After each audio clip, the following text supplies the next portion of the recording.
അമ്പലപ്പുഴ ശ്രീകൃഷ്ണസ്വാമി ക്ഷേത്രത്തിൽ പാൽപായസം തയ്യാറാക്കാൻ ഭീമൻ വാർപ്പ് എത്തിച്ചു. 1500 ലിറ്റർ ശേഷിയുള്ള വാർപ്പിലാണ് ഇനി പായസം തയ്യാറാക്കുക. പാൽപായസത്തിന്റെ വില വർധനവും ഉടൻ പ്രാബല്യത്തിൽ വരും. അമ്പലപ്പുഴ ശ്രീകൃഷ്ണസ്വാമി ക്ഷേത്രത്തിൽ 225 ലിറ്റർ പാൽപായസമാണ് പ്രതിദിനം തയ്യാറാക്കുന്നത്. ആവശ്യക്കാർ കൂടിയതോടെ ഇത് 350 ലിറ്ററാക്കാൻ തീരുമാനിച്ചു. ഇതിനായിട്ടാണ് പുതിയ വാർപ്പ് എത്തിച്ചത്. മാന്നാർ സ്വദേശി അനന്തനാചാര്യയുടെ നേതൃത്വത്തിലാണ് വെള്ളോടുകൊണ്ടുള്ള 1810 കിലോയുള്ള വാർപ്പ് നിർമ്മിച്ചത്.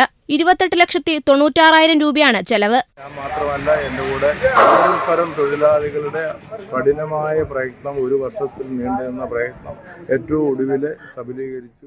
ചിങ്ങം 1 മുതൽ പാൽപായസത്തിന്റെ വില വർദ്ധിപ്പിക്കാൻ തീരുമാനിച്ചിരുന്നെങ്കിലും തിടപ്പള്ളിയുടെ അറ്റകുറ്റപ്പണി വൈകിയത് മൂലം വാർപ്പെത്തിക്കാൻ വൈകി. ഇതോടെ വില വർധനയും മാറ്റിവെക്കുകയായിരുന്നു. വർഷങ്ങളായി 1 ലിറ്റർ അമ്പലപ്പുഴ പാൽപായസത്തിന് 160 രൂപയാണ്. ഇത് 260 രൂപയായി ഉയർത്തും. 1500